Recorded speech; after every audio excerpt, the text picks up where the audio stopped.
अभी मैं देख रहा था, आपकी न्यूज़ भी देख रहा था, और वास्तव में वो चीज़ जो एक कट की बात मैं देख रहा था कितना खतरनाक है। मतलब एक निजी व्यक्ति अपने फ़ायदे के लिए और अपने बिजनेस के लिए, अपने फाइनेंशियल फ़ायदे के लिए आम व्यक्ति की जान को दांव पर लगा दे। इस तरह की मानसिकता मैं समझता हूँ किसी नेता की नहीं होनी चाहिए।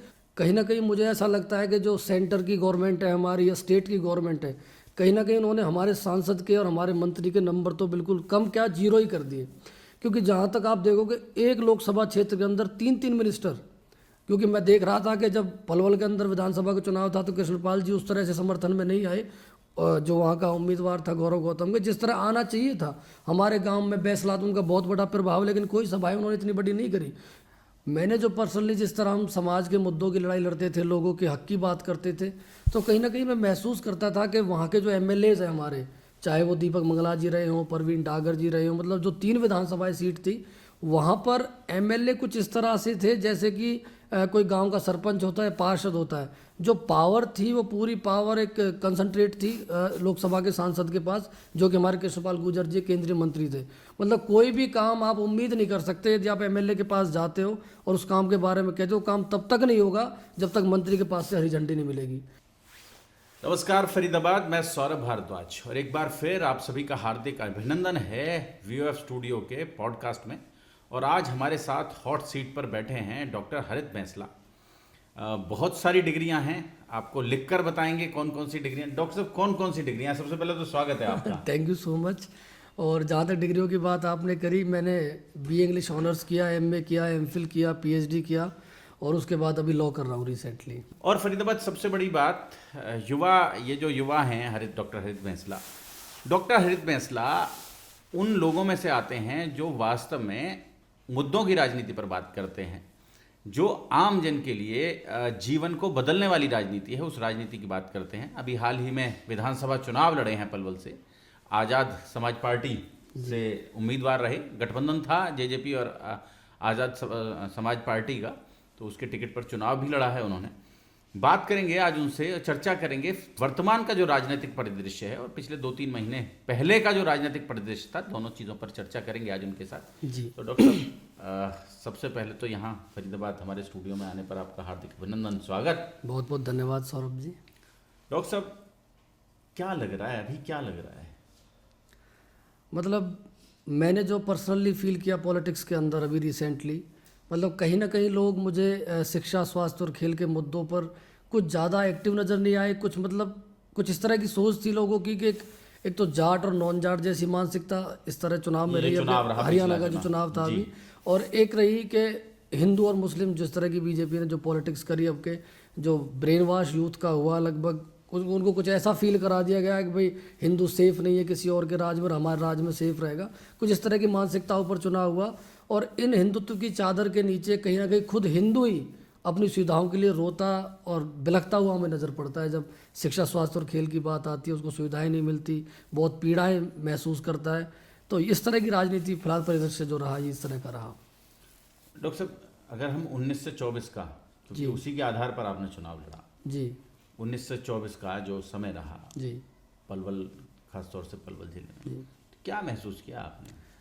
मैंने जो पर्सनली जिस तरह हम समाज के मुद्दों की लड़ाई लड़ते थे, लोगों के हक की बात करते थे, तो कहीं ना कहीं मैं महसूस करता था कि वहाँ के जो एमएलएज हैं हमारे, चाहे वो दीपक मंगला जी रहे हों, परवीन डागर जी रहे हों, मतलब जो 3 विधानसभा सीट थी वहाँ पर एमएलए कुछ इस तरह से थे जैसे कि कोई गांव का सरपंच होता है, पार्षद होता है।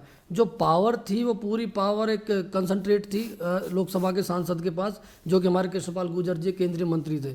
मतलब कोई भी काम आप उम्मीद नहीं कर सकते यदि आप एमएलए के पास जाते हो और उस काम के बारे में कहते हो, काम तब तक नहीं होगा जब तक मंत्री के पास से हरी झंडी नहीं मिलेगी। ये राजनीति के लिए बहुत बड़ा खतरा भी साबित हुआ, क्योंकि कई लोग ऐसे थे जो एमएलएज की टीम के लोग थे लेकिन वो सांसद को पसंद नहीं करते थे। इस वजह से बहुत सारे काम रुक गए और काफ़ी परेशानियां हमारे क्षेत्र ने, तो खैर मैं अपने क्षेत्र की बात करूं, पलवल विधानसभा, मेरी विधानसभा के अंदर बैसलात क्षेत्र ने तो ये परेशानी बहुत ज़्यादा भुगती, चाहे एजुकेशन की बात हो, खेल की बात हो या स्वास्थ्य की बात हो। हमारा एक डिग्री कॉलेज था, मैंने कहा इस बात को कहीं भी मैं गया हूँ कि वो जब से कृष्णपाल जी सांसद हैं, पहले तो श्रेय लेते रहे कि मैंने कॉलेज खुलवा दिया, लेकिन तब से आज तक 6 साल उस कॉलेज को खुले हो गए, वहाँ पर एक प्रोफेसर पढ़ा रहा है। मैं चुनौती भी देना चाहता हूँ आज आपके मीडिया के माध्यम से, जो भी अपने मन में नेता बनता हो, चाहे वो पलवल की विधानसभा का नेता बनता हो या फरीदाबाद का नेता बनता हो, वो एक बार उस कॉलेज में स्टाफ ला के दिखा दे, मैं उसको नेता मान जाऊँगा। जहाँ तक खेल की बात मैं करूँ, हमारे इलाके के अंदर पलवल के अंदर ना आज तक स्पोर्ट्स कॉम्प्लेक्स कोई बना, जबकि जब इस इलाके का इतना बड़ा मंत्री मतलब कृष्णपाल जी का पूरा नाम था, बहुत बड़ा एक ओहदा था कि भाई सेंटर में मिनिस्टर बनाया कोई, और कहीं ना कहीं राजनेता छत्तीस बरादरी की बात करता है लेकिन अपनापन उसके अंदर कहीं ना कहीं थोड़ा बहुत होता है। तो गुजरों का इलाका था, उनका पैतृक क्षेत्र भी बैसलात था, कुशक गांव से उनका निकास है जैसे वो बताते हैं। तो कहीं ना कहीं उन्होंने अपने क्षेत्र के बारे जब में वोट लेने आते हैं तब बताते हैं कुछ बिल्कुल अपने रिश्ते गिनाते हैं। और अब की बार तो माहौल बहुत नेगेटिव ही था, क्योंकि एक पुल था हमारा जो जिसको 5-6 साल इन्होंने लगा दिया, 18 महीने का उसका टेंडर था, पता नहीं कोई ठेकेदार इनके पास आ जाता था और उसकी तारीख ले जाती बढ़ जाती थी। हम जैसे लोग वहाँ पर आंदोलन करते लड़ते, लेकिन ठेकेदार 60 गांठ ऊपर इनकी हो जाती थी। पुल की बात थी ये जो रेलवे ओवरब्रिज बना पलवल से असुलपुर रोड के ऊपर जो बड़ौली के लिए और हसनपुर तक जो जाता है, जहाँ के कोई कम से कम 25-30 गाँवों के लोग परेशान होते थे, एक्सीडेंट हुए, लूटपाट हुए, लेकिन जनता कहीं ना कहीं फिर लास्ट में हार के कहते कोई नहीं है तो अपना ही, इस तरह की हार के वोट दिया गया इनको। ऐसे मन खुश करके किसी ने वोट नहीं दिया, इनका बहुत विरोध था अब की बार लोकसभा जो चुनाव हुए थे इनमें। तो घट गई वोटें, तो घटी गई। हाँ लगभग, मैं तो नहीं समझता कि कितने बड़े केंद्रीय मंत्री कोई जीत थी। एक तरह से कहीं ना कहीं मॉरल अप्रोच ही, जहाँ तक मैं बात करूँ, बहुत बड़ी हार थी, बहुत बड़ा डिमोटिवेटिंग इनका जो रिजल्ट आया ये था। बहुत मैं तो हार ही समझूंगा इसको, इतने बड़े मंत्री को, और इतना बड़ा कद होने के बावजूद भी इस तरह की। और उनको तो महेंद्र प्रताप जी को तो टिकट भी बहुत बाद में मिली थी, समझता हूँ कहीं ना कहीं पहले टिकट मिल गई होगी तो शायद आसार कुछ और ही होते। इनका चुनाव 50 दिन का था, उनका चुनाव 30 दिन का था। 30 दिन का था, ये फर्क रहा। अभी बार बार चर्चा होती है, बार बार बात होती है कि 19 से 24 का जो पीरियड रहा, उस पीरियड में बहुत सारी समस्याएं, बहुत सारा जो आप कह लें कि जो काम होने चाहिए थे वो नहीं हो पाए। जैसा कि ये बड़ौली का जो कॉलेज है जी, इस कॉलेज के बारे में बात आपने तो खुद भी पढ़ाया है वहाँ शायद। हाँ, मैं खुद भी फ्री ऑफ कॉस्ट वहाँ पर मैंने क्लासेस दिए कि बच्चे हमारे फेल हो रहे थे। मैंने कृष्णपाल जी को फ़ोन पे भी बात करी, मैंने कहा मंत्री जी कॉलेज बंद रहा है हमारा 3-4 दिन, क्योंकि एक प्रोफेसर था उसकी तबीयत ख़राब हो गई थी, तो अब लड़कियाँ कहाँ जाए, तो कॉलेज पे ताड़ा लगा रहा। लेकिन नहीं, मैं भिजवाता हूँ, मिनिस्टर के भिजवाता हूँ। वो आज तक उस बातों को, आज 5-6 साल हो गए, आज तक वो प्रोफेसर नहीं आया उस कॉलेज के अंदर। और मतलब हमारी एक CHC है, वहाँ पर व्यवस्था नहीं है, लोग पलवल जाते, उस टाइम पे पुल का काम चल रहा था, कई तो डेथ भी हुई है वहाँ पर फाटक पर, जो इधर सावटे वाली फाटक पे लोग जाते थे। तो बड़ा परेशानी हमने भुगती। एक स्टेडियम है हमारे इलाके का, उसको 13 साल से वो खंडर बना पड़ा है। मैं तो आज आपके मीडिया के माध्यम से मुझे मौका मिला है, क्योंकि आपका जो न्यूज़ है वो शायद हरियाणा में बहुत ऊपर तक पूरे देश में जाती है पूरी खबर। तो मैं तो जो दर्द मेरे अंदर, जो पीड़ा मेरे इलाके को लेकर है, वो आज साझा करने में आपसे मैं आपका भी धन्यवाद करता हूँ कि हम जैसे युवा को आपने हमारे पलवल विधानसभा की समस्याओं को रखने का मौका यहाँ पर दिया। वो पीछे चर्चा भी चली थी, कुछ लोग चाहते थे दूसरे इलाकों में जहाँ स्टूडेंट नहीं थे, जहाँ लोग पढ़ने नहीं आ रहे थे, वहाँ से टीचर्स भी चाह रहे थे कि हाँ, मैं वो एक बहुत आपको मैं किस्सा बताऊँ। कुछ टाइम के लिए सीमा त्रिखाजी शिक्षा मंत्री बनी थी हायर एजुकेशन की, तो मैंने पहले तो उनको फ़ोन के माध्यम से कई बार कहा, उन्होंने फ़ोन उठाना तो बंद ही कर दिया, क्योंकि वो थोड़ा प्रेजुडिस्ड थी, थोड़ा बायस्ड उनका माइंड स्टेट ऑफ माइंड था। अब एक प्रोफेसर पुनाना कॉलेज में, मैं ऑन रिकॉर्ड कह रहा हूँ और मेरे पास डॉक्यूमेंट भी थे, उसने कह भी दिया कि यार पुनाना कॉलेज के अंदर फैकल्टी नहीं है कॉमर्स की, और मैं इस कॉलेज में ठाली बैठ के परेशान। उसने लिख के दे दिया कि मुझे बड़ौली कॉलेज भेज दिया जाए। इतनी सी बात थी। मैंने शिक्षा मंत्री को कहा, MLA को भी कहा, दीपक मंगला जी को, उस टाइम पे मंत्री के पास भी लोग हमारे गांव के गए, क्योंकि मैं तो पर्सनली इतना, मैं इस तरह के झंडे उठाने वालों में से नहीं था। मैं काम की बात जो व्यक्ति करे वो करेगा। तो सीमा त्रिखाजी ने फ़ोन उठाने बंद कर दिए। फिर मैं घर से मैंने अपनी गाड़ी उठाई और सीधा मैं सीमा त्रिखाजी के रेजिडेंस पाया। वो घर से बाहर निकल रही थी। मैंने मैडम कहा, मैडम कितनी बार मैं आपको फ़ोन किया, और आज ये ट्रांसफ़र होना है, ये वहाँ पर फ्री की तनख्वाह। अरे अच्छा, तू तो वही है, ठीक है, मैं तुझे जानती हूँ। मैं कहाँ पर फ्री की तनख्वाह? ये पुनाना कॉलेज में। अच्छा। जब वहाँ फैकल्टी नहीं है, बच्चे नहीं है कॉमर्स के, तो वो प्रोफेसर कॉमर्स सब्जेक्ट का है, वो तो फ्री की तनख्वाह ले रहा है 6-7 महीने से।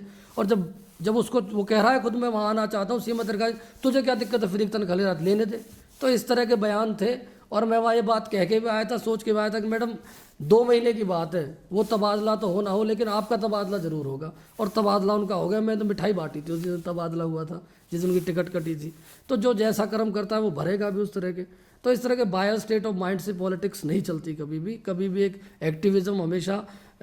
अभी मैं देख रहा था, आपकी न्यूज़ भी देख रहा था, और वास्तव में वो चीज़ जो एक कट की बात मैं देख रहा था कितना खतरनाक है। मतलब एक निजी व्यक्ति अपने फ़ायदे के लिए और अपने बिजनेस के लिए, अपने फाइनेंशियल फ़ायदे के लिए आम व्यक्ति की जान को दांव पर लगा दे, इस तरह की मानसिकता मैं समझता हूँ किसी नेता की नहीं होनी चाहिए। और उसके प्रति मैं आज आपके मीडिया के माध्यम से नितिन गडकरी जी जो केंद्रीय मंत्री, उनसे कहना चाहूँगा कि तुरंत प्रभाव से उस कट को बंद करा दिया जाए और आम लोगों के जीवन के साथ खिलवाड़ ना किया जाए।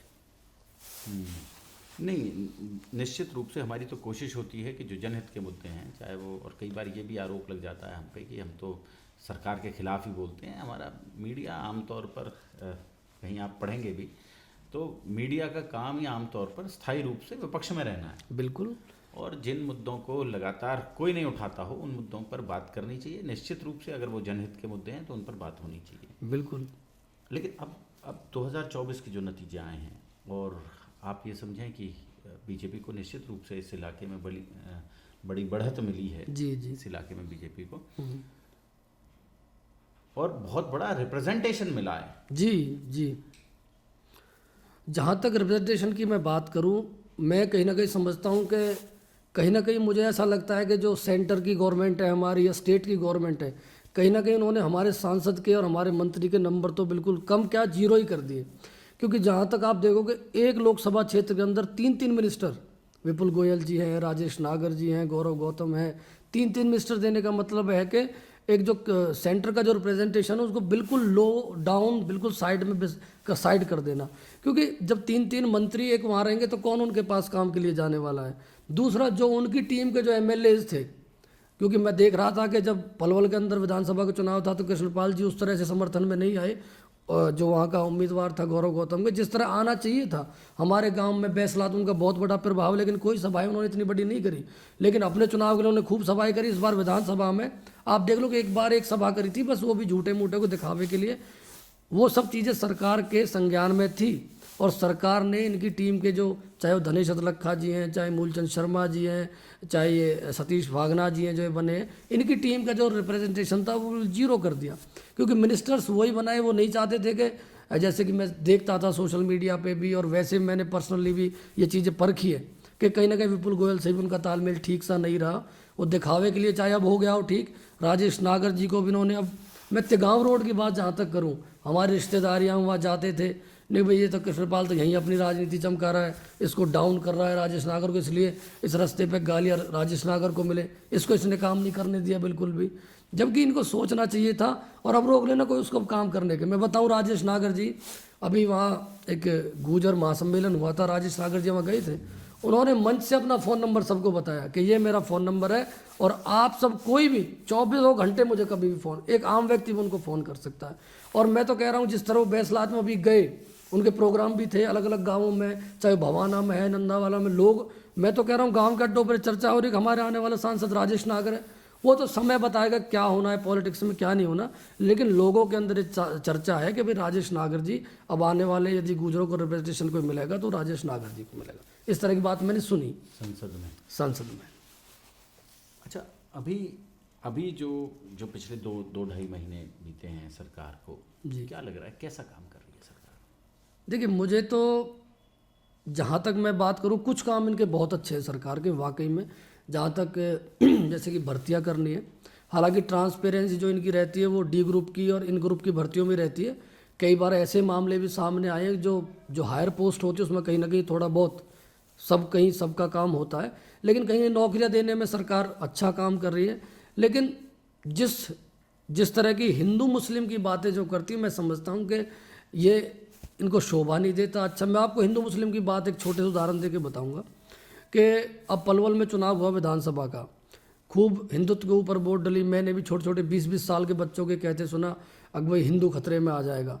क्योंकि मैं चुनाव लड़ रहा था, कहीं ना कहीं पॉलिटिक्स जाति आधारित भी होती है और थोड़ा रिलीजन भी उसमें काम करता है। तो कई बार कोई दोस्त कह रहा था उससे कि भाई यार गुजर का अकेला उम्मीदवार खड़ा है, गुजर जाति से गुजर गैल लग जाओ, क्योंकि नहीं भाई हिंदुत्व खतरे में आ जाएगा, जब हिंदू ही नहीं बचेगा तो गुजर जाति का क्या करेंगे। इस तरह की ब्रेन वॉश जो यूथ का आज के टाइम में है, उन्हें नहीं पता कि उनकी ITI में कोई स्टाफ नहीं है, उन्हें नहीं पता कि स्टेडियम 13 साल से खंडर है, उन्हें नहीं पता कि CHC के लिए उनके माँ, बूढ़ी माँ, भाभियत सुविधाओं के लिए तरसरी कोई सुविधा वहाँ पर नहीं, उन्हें नहीं पता कि उनकी बहनें चौथे दिन कॉलेज के अंदर फेल हो रही हैं, 600 लड़कियाँ पढ़ती है, एक प्रोफेसर पढ़ा रहा है वहाँ पर, उन्हें नहीं पता कि उनके गाँव के अंदर शमशान घाट तक नहीं है। अब जो बच्चे जो शमशान घाट। जी, मैं आपको एक बहुत बढ़िया मुद्दा भी बताऊंगा जिसमें हिंदू मुस्लिम की काफ़ी लोग सामने इनका एक्सप्लोर हुआ अच्छे से, कि वहाँ पर हमारे गांव है आयनगर बड़ौली के पास, वहाँ मैं पिछले 2021-22 से 23 से मुझे 3 साल हो गई, डीडीपीओ को लिख के दिया, अग जी यहाँ पर शमशान घाट नहीं, इस गांव में लोग खड़ी फसल को काट करके और तब दाह संस्कार करते हैं। वहाँ मैंने बोला उनको, इवन सीएम साहब का जनसंवाद कार्यक्रम हुआ, मेरे लिए तो सीएम साहब ने चिट्ठियाँ जारी कर दी, वो नोटिस सा निकाल दिया थाने से कि ये नहीं होना चाहिए, प्रदर्शन कर सकता है, मेरे प्रोग्राम में नहीं होना चाहिए। तो मैं वहाँ नहीं था, लेकिन जिस सरपंच ने सवाल किया कि सीएम साहब हमारे गांव में शमशान घाट नहीं, तो सीएम साहब बोले कि मुझे ज़मीन दे दो मैं बना दूंगा। अरे सरकार नीतियाँ बनाएगी, कोई लोग कैसे ज़मीन दे देगा? सरकार नीतियाँ बनाए, पॉलिसी बनाए, एक्वायर करे ज़मीन को। तो मैं तो आज भी कहना चाहता हूँ, जो झगड़ा इतना बड़ा हुआ, फरसे वहाँ चल गए, लोगों के सिर फूट गए, उसका जिम्मेदार उस टाइम के सीएम मनोहर लाल खट्टर जी हैं। फरसे चल गए जी, बहुत बड़ा झगड़ा है नगर के अंदर हुआ क्या कि वहाँ पर कब्रिस्तान है, 3-4 घर मुस्लिमों के हैं, और मैं हिंदू मुस्लिम की बात नहीं, मैं सुविधाओं पे बात करूँगा आपसे, कि वहाँ कब्रिस्तान है, चलो अच्छी बात है, उसके अंदर काम चल रहा है, 2.5 बीघे की ज़मीन पर कब्रिस्तान है, उसकी बाउंड्री वहाँ पर चल रही है, ठीक है, लेकिन वहाँ पर बाउंड्री का काम तो शुरू हो गया, लेकिन वह शमशान घाट की व्यवस्था 2021 से आज तक मैं लग रहा हूँ किसी ना तो डीडीपीओ ने सुनी, ना सीएम ने सुनी, ना वहाँ के डीसी ने सुनी, ना वहाँ के एसडीएम ने, किसी ने नहीं सुनी। और बड़ा उसका जिसका मुझे डर था वही काम हुआ कि वहाँ पर जब उसकी डेथ हुई, जो आयनगर का जो हिंदू परिवार था, वहाँ जब डेथ हुई तो किसी ने उनका मतलब थोड़ा सा कह दिया कि भाई ये कब्रिस्तान की इतनी जगह पड़ी है, इसी में दाह संस्कार कर दो। तो वहाँ उस बहस ने इतना तूल पकड़ लिया कि इतना बड़ा झगड़ा वहाँ हुआ, आज थाने तहसील और कोर्ट उसमें हो रहा है, उसकी सिर फूट के फरसा वहाँ चल गए। तो इसका जिम्मेदार कौन था? कृष्णपाल जी को कई बार बोला हमने, लेकिन चलो हम तो ये नहीं कहेंगे कि मंत्री है, सेंटर के मंत्री एक छोटे काम के लिए, मैं नहीं समझता कि हम मंत्री को दोष दे, लेकिन वहाँ की जितनी आज तो आज जो हिंदुत्व की कहने वाली सरकारें बनते हैं, अब बताओ उन हिंदुओं के लिए, मतलब कब्रिस्तान के लिए 2.5 बीघे ज़मीन है, 2-3 घरों के लिए, और वो पूरा गाँव हिंदुओं का है, उसके अंदर शमशान घाट की व्यवस्था नहीं है। अब क्या कर रही सरकार? मैं तो सरकार को जीरो समझता हूँ, और मैं तो कहता हूँ डीडीपीओ के ऊपर और उस टाइम के जो मनोहर लाल खट्टर जी, इन सब के ऊपर मुकदमे दर्ज होने चाहिए इस मामले को लेकर। ये सब जिम्मेदार इस लड़ाई के झगड़े, कोई मर जाता तो उसका जिम्मेदार कौन होता? तो इस तरह का परिदृश्य में देख रहा हूँ कि वोटों के लिए तो हिंदू मुस्लिम हो जाता है, लेकिन जब सुविधाओं की बात आती है तो कहीं ना कहीं ये लोग अपने हिसाब से काम करते हैं, और मैं इससे खुश नहीं हूँ बिल्कुल भी जो झगड़ा हुआ है। बेंसला जी, हमें समय देने के लिए, हमारे स्टूडियो पधारने के लिए आपका हार्दिक धन्यवाद है जी। और फरीदाबाद लगातार जोड़ेंगे आपको ऐसी ही और पर्सनालिटीज़ के साथ अपने इस खास कार्यक्रम व्यूअर स्टूडियो पॉडकास्ट में। बहुत बहुत धन्यवाद जी, नमस्कार।